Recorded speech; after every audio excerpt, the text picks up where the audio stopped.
Hello बच्चों, मैं हेमंत प्रजापति आप सबका स्वागत करता हूँ अपने चैनल एचपी केमिस्ट्री क्लासेस में।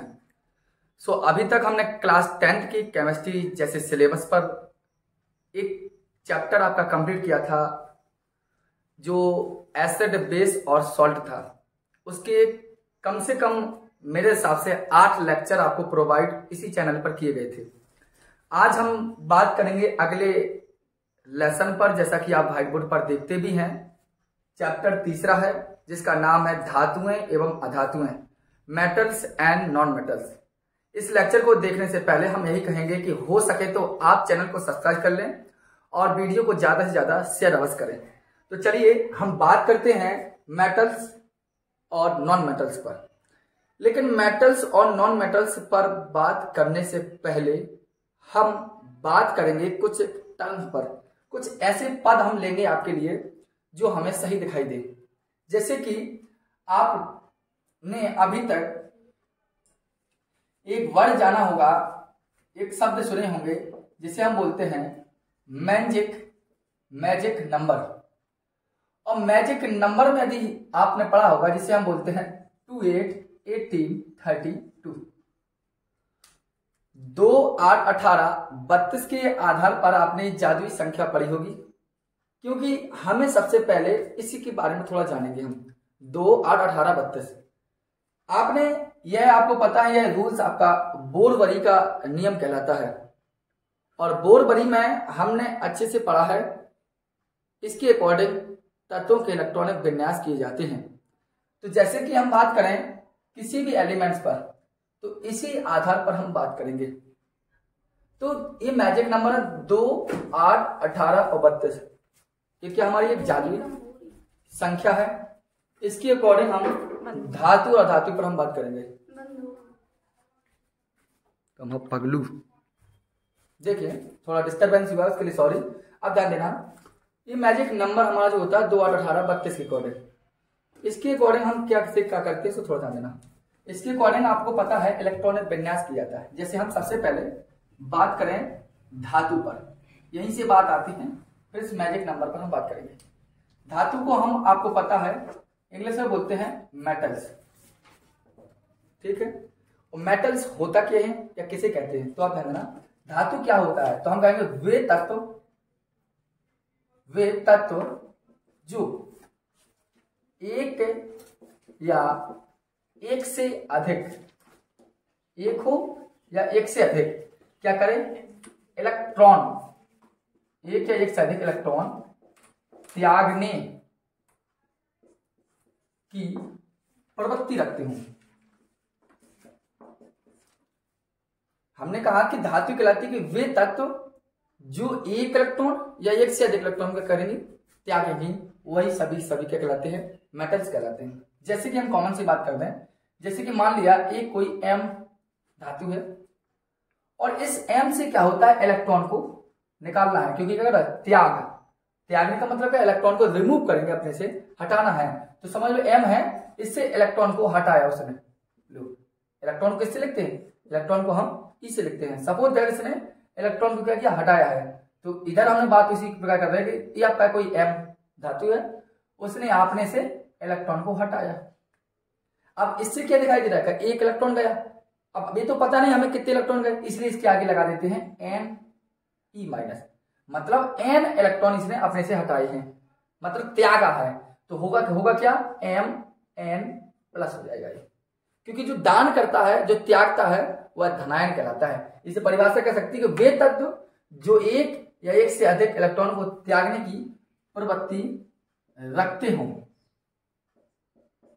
और प्रवृत्ति रखने के साथ साथ वे क्या करते हैं, वे धनायन बनाते हैं। जैसे कि आपके सामने का एग्जाम्पल लिखा है, मैंने मान लिया कोई एक एम धातु है, उसने इलेक्ट्रॉन त्यागे। अब कितने त्यागे तो पता नहीं है, इसलिए इसके आगे लगा दिया एम। तो एम इलेक्ट्रॉन त्यागे, इस पर क्या हो गया, एम एन प्लस हो गया। अगर एक इलेक्ट्रॉन त्यागता तो 1 प्लस, 2 इलेक्ट्रॉन त्यागता 2 प्लस, 3 इलेक्ट्रॉन त्यागता 3 प्लस, जितने भी इलेक्ट्रॉन त्यागेगा उतना प्लस होगा। और इसी प्रकार जितने इलेक्ट्रॉन ग्रहण करेगा उतने माइनस हो जाएंगे, ठीक है। तो ये धातु हुई। इसी आधार पर मैं आपको अधातु की बात करूंगा, फिर ज्यादा विस्तार से बात करूंगा। दूसरी हम बात करते हैं अधातु, जिसे हम बोलते हैं नॉन मेटल्स। इस पर अभी विस्तार से जानकारी होगी, इस पर बचता है, केवल डेफिनेशन आपको समझा रहा हूं। अगर अधातु की बात करते हैं तो सेम कंडीशन, वे तत्व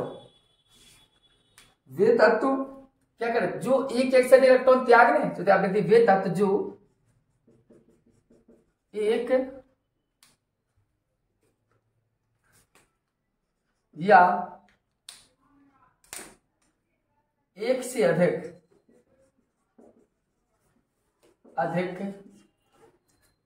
इलेक्ट्रॉन ग्रहण करने की प्रवृत्ति रखते हैं। वो क्या करें, और प्रवृत्ति रखने के साथ क्या करें, वह है ऋणायन बनाते हैं। क्या बनाते हैं, वह ऋणायन बनाते हैं। एक कॉमन से फिर बात करेंगे हम विस्तार से कि हमने क्या कहा है। अब देखो वे तत्व में हम ले ले कोई धातु, एक अधातु मान लिया हमने ए, अधातु क्या मान ली, ए है। इसने क्या किया, आप ध्यान दीजिए, ये क्या करे, वे तत्व जो एक से अधिक इलेक्ट्रॉन क्या करे ग्रहण करेंगे। सपोज दैट हमने इलेक्ट्रॉन को ग्रहण कराया, ग्रहण क्या मतलब जुड़ना, त्यागने का मतलब अपने से हटेंगे और ग्रहण करने का मतलब अपने पास आएंगे। तो हमने क्या करे, प्लस इलेक्ट्रॉन आ रहे हैं। अब कितने इलेक्ट्रॉन आ रहे हैं ये तो पता नहीं, इसलिए इस पर लगाएंगे एन इलेक्ट्रॉन आ रहे हैं, और एन इलेक्ट्रॉन आ रहे हैं तो इस पर क्या होगा, इसने ग्रहण किया, कितने इलेक्ट्रॉन ग्रहण किए, एन इलेक्ट्रॉन ग्रहण करिए, इसलिए इस पर क्या हो जाएगा, एन माइनस। अभी समझ में नहीं हो तो आप ध्यान दें, सही से मैं दोनों बात कर ले रहा हूं। देखिए मैंने कहा कि धातु वे कहलाती हैं जो इलेक्ट्रॉन त्याग कर धनायन बनाने की प्रवृत्ति रखते हैं, और अधातु वे तत्व होते हैं जो इलेक्ट्रॉन ग्रहण कर ऋणायन बनाने की प्रवृत्ति रखते हैं। जैसे कि आपके पास कोई धातु है या मतलब कोई भी तत्व है, सपोज दैट ये तत्व है आपका, इसने क्या किया, इलेक्ट्रॉन इससे इलेक्ट्रॉन को ऐसे इसको क्या करना है, इलेक्ट्रॉन को त्यागना है इसे। सपोज दैट जी इलेक्ट्रॉन है इसका, तो इलेक्ट्रॉन क्या हो गया, यहां से निकल गया, निकल जाएगा तो इस पर क्या होगी, कमी होगी। तो इलेक्ट्रॉन त्यागने पर क्या होती है, कमी। और जैसे कि मान लिया हमारे पास कोई एम धातु है और इसको इलेक्ट्रॉन त्यागना है, क्योंकि धातु जो होगी इलेक्ट्रॉन क्या करेगी, त्यागेगी। तो एम से इलेक्ट्रॉन क्या त्याग दी गई, और त्यागने का मतलब यहां से निकलेंगे, निकलने का मतलब यहां से माइनस होंगे, और माइनस होंगे तो इलेक्ट्रॉन माइनस ऐसे बाहर निकाल दिया। लेकिन अब कितने इलेक्ट्रॉन त्यागे, एक त्यागा कि दो त्यागे क्या तीन त्यागे, इसलिए ये पता नहीं, तो हम कहते हैं एन इलेक्ट्रॉन त्यागे, इसलिए इस पर क्या होगा, एम प्लस चल जाएगा, क्योंकि जो देता है वो दानी होता है, इसलिए प्लस होगा। इसी प्रकार मान लिया ये अधातु है, तो अधातु का मतलब इलेक्ट्रॉन ग्रहण करेगा। तो सपोज ग्रहण करने का मतलब ऐड होंगे, हम किसी चीज तो कोई चीज लेंगे तो क्या होगा, हमारे पास आएगी मतलब जुड़ेगी हमसे, तो प्लस इसने क्या किया, एक इलेक्ट्रॉन ग्रहण किया। अब कितने इलेक्ट्रॉन ग्रहण किए, उससे एन इलेक्ट्रॉन ग्रहण किए, इसलिए इस पर क्या होगा, इसने ग्रहण किए तो ये होगा माइनस का।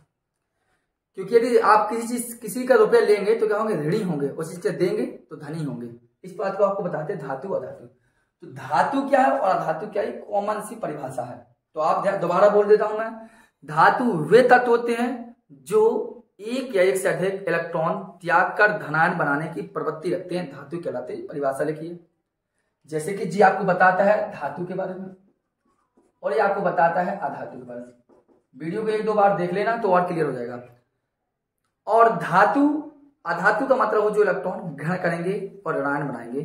जहां भी जैसे हमने कह दिया Cl माइनस, हमने कह दिया Na प्लस, तो देखो यह क्या है, धनायन, यह क्या है, धनायन, इसका मतलब ये धातु है। यह क्या है, ऋणायन, इसका मतलब क्या है, अधातु। इसके समझ में आ गई होगी कि धातु का मतलब होता है जिस पर प्लस चार्ज हो, अधातु का मतलब क्या होता है जिस पर माइनस चार्ज हो। तो इस पर प्लस है अर्थात धनायन बनाया धातु है, इस पर माइनस है इसको ऋणायन बनाया, इसका मतलब अधातु है।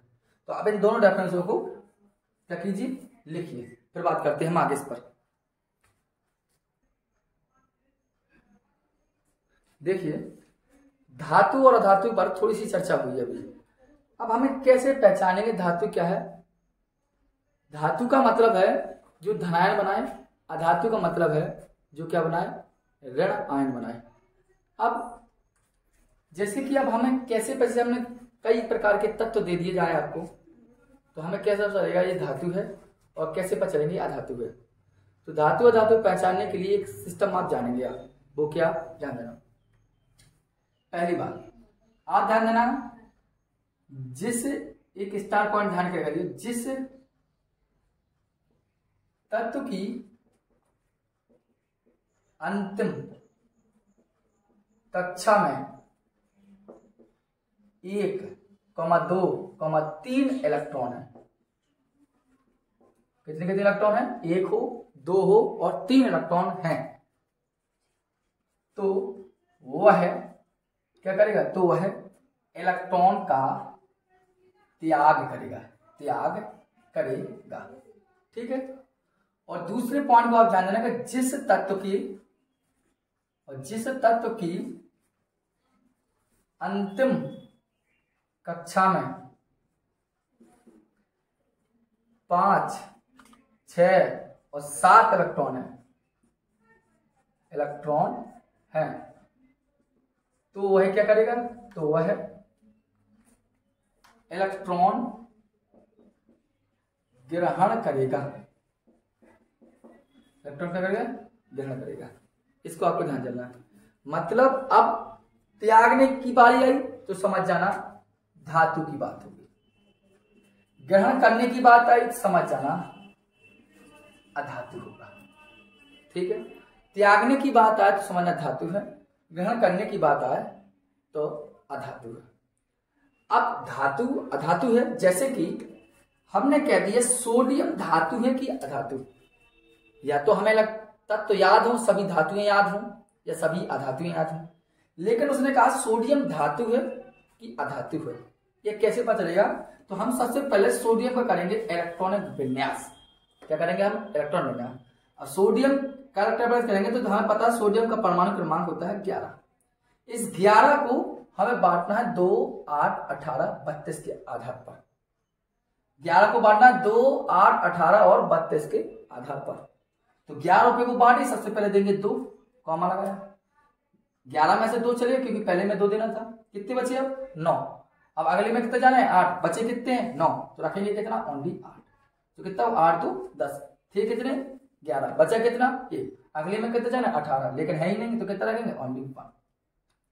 तो आप देखिए अंतिम कक्षा में कितने हैं? अंतिम कक्षा में कितने हैं? 1। तो हमने कहा जिस तत्व की अंतिम कक्षा में 1, देखो सर 1 है, तो वह क्या करेगा? इलेक्ट्रॉन त्याग करेगा। और त्यागेगा तो क्या करेगा? धातु। अर्थात Na क्या करेगा? इलेक्ट्रॉन को त्यागेगा। कितना त्याग रहा? 1। तो 1 था इलेक्ट्रॉन, इधर से फेंका दिखाओ हमें ना, और Na पर दिखाएगा तो Na पर प्लस हो जाएगा। तो 1 इलेक्ट्रॉन से निकाल दिया अपने से। जैसे हम कहते हैं आखिर से जी लिखा Mg, हमने कहा मैग्नीशियम धातु है कि धातु, कैसे पहचान? देखो मैंने से परमाणु क्रमांक 12, देखिए तो 2, 8 और कितना? 12 था, 2, 8 और 2। ठीक। तो अब देखो मैंने क्या कहा था? जिस, अब लास्ट कक्षा में कितना है? 2। तो मैंने कहा जिस तत्व की अंतिम कक्षा में 1 और 2, अब कितना मिला? 2 मिला। तो इसका मतलब है ये भी क्या कराएगी? धातु। कितने इलेक्ट्रॉन त्याग रहा? 2। तो इधर लिख दो Mg है, इससे कितने इलेक्ट्रॉन त्याग रहा? 2। तो दिखा 2 इलेक्ट्रॉन दिखा दो जैसे। तो क्या हो गया? Mg पर 2 प्लस हो जाएगा। इसका मतलब है इसने भी इलेक्ट्रॉन त्यागी, इसने भी इलेक्ट्रॉन त्यागी, इसका मतलब ये भी क्या है? धातु। अगर और भी बात करें, सामने बात कर दी एल्यूमिनियम, याद रख रहा है? एल्यूमिनियम परमाणु क्रमांक 13। अब हमने कहा कि एल्यूमिनियम धातु है कि अधातु? या तो हमें सभी धातुएं याद हो या हमें सभी अधातुएं याद हो। तो हमने कहा एल्यूमिनियम क्या धातु है कि अधातु? तो हम क्या करेंगे? इस 13 का करेंगे इलेक्ट्रॉन विन्यास। देखो 2 रखेंगे पहली कक्षा में, 13 में से 2 चलेंगे, कितने बचे? अगली कक्षा में 8 रख दीजिए, तो कितना? 8, 2, 10। कितने बचा? अभी 3। और अगली कक्षा में जाना कितना? 18 है, बचे कितने? 3। तो कॉमा लगाकर 3 रख दीजिए। तो अब देखो अंत कक्षा में कितना? 3। और मैंने क्या कहा था? जिस तत्व की अंतिम कक्षा में 1, 2, 3, मतलब 1, 2, 3, अब 3 मिल गया है। इसका मतलब ये भी इलेक्ट्रॉन क्या करेगा? त्यागेगा। और त्यागेगा मतलब क्या? कितने त्यागेगा? 3 त्यागेगा। इसलिए अगर कौन त्यागेगा? एल्यूमिनियम। तो 3 त्यागने मतलब 3 हम इलेक्ट्रॉन फेंके इससे, तो 3 इलेक्ट्रॉन बाहर निकाला। इसका मतलब ये इलेक्ट्रॉन प्लस 3 हो गया। इसका मतलब ये भी क्या था? हमेशा इस बात को ध्यान देना, जो इलेक्ट्रॉन त्यागेगा वह धातु, जो इलेक्ट्रॉन ग्रहण करेंगे वो अधातु। अब जैसे आप अगर सर आपने बता दिया धातु क्या है, अब अधातु क्या है? ठीक है। तो इसके पहले जो अभी आपको बताया तो उसके बाद थ्योरेटिकल रूप बताया था। अब हमें ये समझने योग्य वाली चीजें थी, अब हम समझ रहे हैं। अब जैसे अधातु की बात करते हैं, जैसे हमने कहा ऑक्सीजन ले लिया सब कुछ, क्या ले लिया? ऑक्सीजन। ये ऑक्सीजन को छोड़िए आप, क्लोरीन ले लिया हमने। क्लोरीन का परमाणु क्रमांक कितना? अपन ने कहा क्लोरीन धातु है कि अधातु, तो कैसे पहचानेंगे? हम इसका करेंगे इलेक्ट्रॉन विन्यास। कितना होता है परमाणु क्रमांक? 17। तो देखा 2 अगली कक्षा में जाना है 8, कितने? 8 2 10, कितना बचा? 8 और 2 10 हो गया, कितने बचे? 7। जाना कितना? 18, लेकिन है ही नहीं ना, जितना बचा उतना। जो तो 9th क्लास में भी आपने देखा। तो 2, 8, 7। अब देखो अंतिम कक्षा में कितना? 7। कितना अंतिम कक्षा में? 7। तो देखो कहा था जिस तत्व की अंतिम कक्षा में 5, 6 और 7, तो है ना 7, तो क्या होगा? ग्रहण करेगा सर, यहां ध्यान देना, ग्रहण करेगा। वो किसको ग्रहण करेगा? इलेक्ट्रॉन को। देखिए तो हमने कहा क्लोरीन को ग्रहण करना है ना, तो ये आपका Cl कितना इलेक्ट्रॉन ग्रहण करेगा आपको तो पता होना चाहिए। 7 है तो 7 तो थोड़ी ग्रहण करेगा वो, 7 इलेक्ट्रॉन है तो ग्रहण करेगा 1। मतलब क्योंकि प्रत्येक तत्व की अंतिम कक्षा में 8 इलेक्ट्रॉन होना चाहिए। पिछली कक्षा में आपने पढ़ा प्रत्येक तत्व की अंतिम कक्षा में 8 इलेक्ट्रॉन होना चाहिए, और है कितना? 7। इसका मतलब कितना ग्रहण करेगा? ओनली 1। तो क्या होगा? अब ग्रहण करना है तो ग्रहण का मतलब अपने पास आएगा तो देखो प्लस लगा देंगे हम। और कितना इलेक्ट्रॉन है? ओनली 1 इलेक्ट्रॉन, क्योंकि 7 है तो ये ग्रहण कर लेगा। सो गया आप, तो कितना होगा? Cl पे माइनस।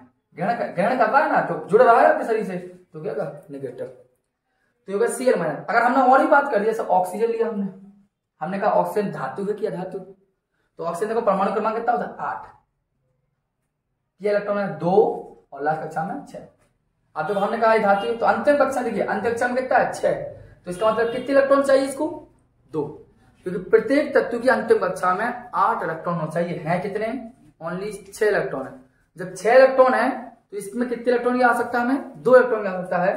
तो क्या करेगा? ये 2 इलेक्ट्रॉन करेगा। देखो ऑक्सीजन लिया और इक्वल किया हमने, अब कितना इलेक्ट्रॉन करेगा? 2, क्योंकि 6 है तो देखो तो लग दिया प्लस। क्यों प्लस लगाया? क्योंकि पास में आएगा मत जुड़ेगा, और जुड़ेगा तो क्यों जुड़ेगा? क्योंकि 6 है तो 2 इलेक्ट्रॉन ग्रहण हो गया। अब हो जाएंगे तो क्या हो जाएगा? यहाँ O पे 2 माइनस हो जाएगा, तो ये भी धातु कह रहा है। तो कहने का मतलब मेरा यह है कि धातु कौन सी होती हैं और अधातु कैसे पहचानते हैं, वो इन 2 पॉइंट को आप ध्यान देंगे। क्योंकि इसके पहले जो बताया वो केवल थ्योरेटिकल रूप था, परिभाषाएं थी जो आपको केवल लिखनी थी। अगर और भी एग्जाम्पल की बात करते हैं, जैसे कि आप देखिए फास्फोरस। हमने कहा सर फास्फोरस धातु है कि अधातु है, तो कैसे करेंगे? सबसे पहले इसका करेंगे इलेक्ट्रॉनिक विन्यास। परमाणु क्रमांक कितना होता है? 15 किया तो 2, 8 और 5 इसी के अकॉर्डिंग आप क्या करेंगे? अब देखिए लास्ट कक्षा में कितना है? 5। और हमने क्या कहा? जिस तत्व की अंतिम कक्षा में 5, तो भाई जब है ना 5, तो क्या होगा? वह ग्रहण करेगा। क्या करेगा? ग्रहण। तो ग्रहण कर लीजिए। देखो ये फास्फोरस है, ये क्या करेगा? इलेक्ट्रॉन। अब पॉइंट अब क्या है? 5 इलेक्ट्रॉन लास्ट कक्षा में, तो ग्रहण कितने करेगा? देखो 5 है तो ग्रहण कितना करेगा? 3। क्यों करेगा? क्योंकि हमने बताया प्रत्येक तत्व की अंतिम कक्षा में 8 इलेक्ट्रॉन चाहिए। है कितना? 5। तो कितना ग्रहण करेगा? 3। तो क्या होगा? इसका ग्रहण करना है तो मतलब ग्रहण करेगा मतलब है जुड़ना, तो प्लस लगाएंगे तो क्या होगा? 5 इलेक्ट्रॉन। कितना इलेक्ट्रॉन आएगा? 5 3 8, 3 इलेक्ट्रॉन आएगा। तो क्या होगा? P पे माइनस के 3।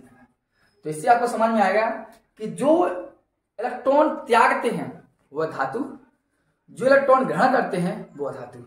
जो इलेक्ट्रॉन त्यागते हैं उस पर प्लस चार्ज, जो इलेक्ट्रॉन ग्रहण करते हैं उस पर माइनस चार्ज। इलेक्ट्रॉन त्यागने से कमी होती है, ग्रहण करने से वृद्धि होती है। इसको बात ध्यान देना। तो जैसे आपने ये देखा जिस धातु और धातु हम कैसे पहचानते हैं इसलिए।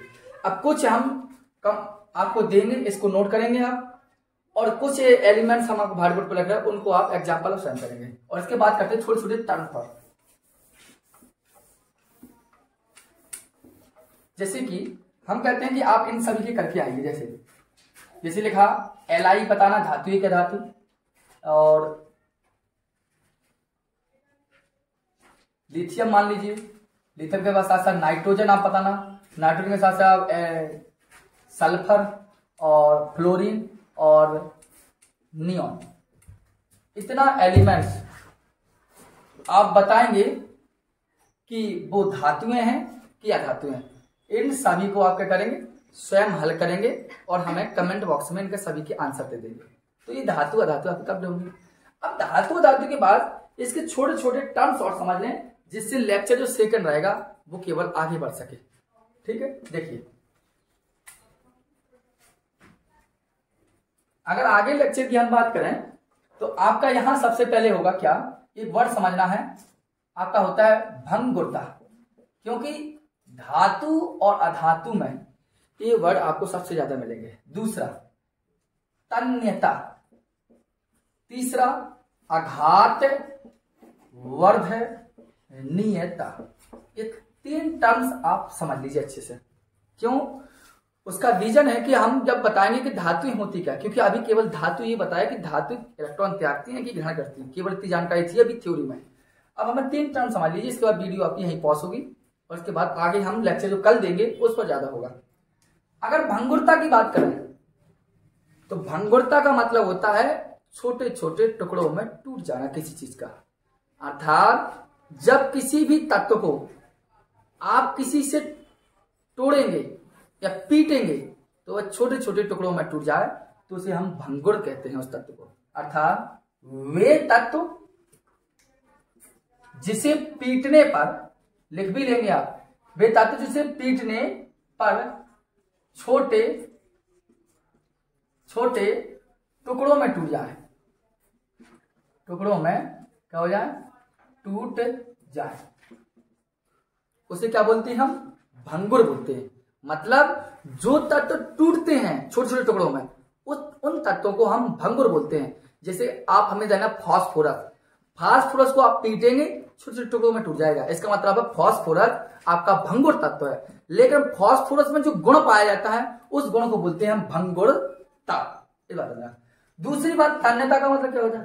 तन्यता का मतलब होता है खींचना। ठीक है, अर्थात इन क्या होता है, तन्यता का मतलब होता है कि वे तत्व जो खींचे जा सकते हैं, लिख सकते हैं हम कि वे तत्व जो खींचे जा सकते हैं, इसको ध्यान देना। अर्थात तन्यता क्या करेंगे, वे तत्व जिन्हें मतलब जिनको खींचा जा सकता है। जैसे एक एग्जाम्पल बढ़िया सा है, आपको बता दूं, यदि आप 1 ग्राम गोल्ड ले लें, बोले तो सोना, यदि आप 1 ग्राम सोने की हम बात कर रहे हैं, 1 ग्राम गोल्ड से हम कम से कम 2 किलोमीटर तक का तार बना सकते हैं। इस बात पे यथार्थ सत्य है। यदि 1 ग्राम सोना लें आप, तो 1 ग्राम सोने से आप कम से कम लगभग 2 किलोमीटर तक का तार खींचा जा सकता है। इसका मतलब है सोना कैसा है, तन्यता गुण रखने वाला धातु है। ये क्लियर बात है। और आघात वर्धिनीता क्या है? आघात वर्धिनीता का मतलब है जिसे पीटने पर एक पतली चादर के रूप में परिवर्तित हो जाए। वे तत्व जिन्हें पीटने पर एक पतली सीट या चादर के रूप में हो जाए वो कहलाते हैं आघात वर्धिनीता। मतलब जो आघात सहने की क्षमता रखता हो वही कहलाते हैं आघात वर्धिनीता। ठीक है, तो जैसे आपको पता है यहाँ पर लोहा भी आ सकता है, लोहे को पीट पीट कितनी बड़ी चादरें बना लेते हैं हम लोग, वही कहलाती है आघात वर्धिनीता। तो ये 3 टर्म्स आप याद करके रखेंगे और कल जो चलेंगे हम वो चलेंगे धातुओं के भौतिक गुणों पर और धातुओं के रासायनिक गुणों पर। इन धातुओं के भौतिक गुण और रासायनिक गुण विथ केमिकल रिएक्शन की अकॉर्डिंग होंगी ये सभी चीजें। तो नेक्स्ट वीडियो को जब आप देखेंगे तो पहली वीडियो जी आपकी सबसे अच्छे तरीके से कंप्लीट होना चाहिए, इस बात कर लेना। धन्यवाद।